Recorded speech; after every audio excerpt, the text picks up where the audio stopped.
Photobiomodulation has a high therapeutic potential for a variety of skin disorders, yet underlying molecular mechanisms are not understood. As you can see in this skin cell, there has been identified different photoreceptors. The traditional cytochrome C oxidase here in the mitochondria, and then we also have ion channels, cryptochromes, and opsins. So I will be focused on cryptochromes and opsins as they are the most newly discovered photoreceptors. Opsins are G protein coupled receptors, and they are able to interact with light, and they are especially involved in the vision response of the eye and circadian clock photoentrainment. On the other side, cryptochromes are transcription factors, part of the circadian clock, as you can see here. They are involved in one of the main loops, and we can modify circadian clock with a molecule called KLO1. This molecule specifically targets cryptochrome and stabilizes this protein, which makes the cryptochrome mRNA to downregulate itself. So these are the two proteins that we are going to study. And the aims of my project are, first of all, to localize photoreceptors in human skin in situ and in vitro, investigate the role of specifically opsin 3 and cryptochrome 1 in primary keratinocytes in vitro, identify a potential connection, if it exists, between these two proteins, and finally explore effects of low levels of blue light in order to target photoreceptors. Going into my results, first of all, we have indeed localized these proteins in human skin. For example, opsin 1 was specifically expressed in the epidermis of the skin, upper layer. Then, on the other hand, opsin 3 and opsin 5 are more specific of the basal layer of the epidermis. Cryptochromes are also expressed in human skin.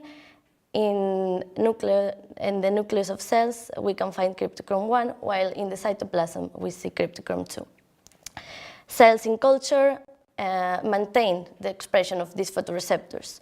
I have to say that opsin 5 was not found in the dermis, neither in fibroblasts of the skin.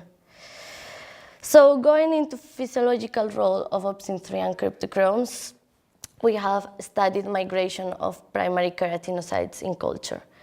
KLO1 was able to slow down migration of keratinocytes after 21 hours after scratch, and this effect was abrogated after silencing of opsin 3, as you can see in this part of the graph. In order to understand a bit better this effect on migration, keratin 1 and 10 were studied, which are markers for early differentiation. And again, similar behavior was found. After KLO1 treatment, we induced differentiation, and this was abrogated with silencing of opsin 3.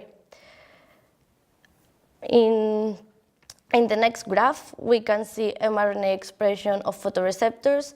Indeed, silencing of opsin 3 and cryptochrome 1 was effective, and also KLO1 treatment was downregulating cryptochrome expression.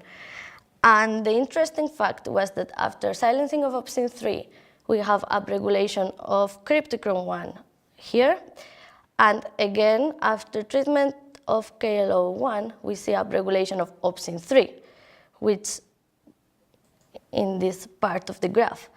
This could suggest a common regulation of the circadian clock by these two proteins. And finally, in order to understand if these photoreceptors are indeed able to respond to blue light, we studied proliferation and differentiation. After blue light treatment, blue light was decreasing proliferation while increasing differentiation. This effect was still present after silencing of opsin 3 only in the proliferation part. However, it was gone when it was gone, the upregulation of differentiation with silencing opsin 3. In conclusion, I have identified opsins and cryptochromes in human skin. I have also discovered a new role of these proteins in migration and differentiation. And finally, low levels of blue light are able to mediate different effects in primary cells in culture, and specifically the effect on differentiation is mediated by opsin 3, at least partially. Thank you very much, and this work has been done in Bradford, and it was supported by the European Commission grant.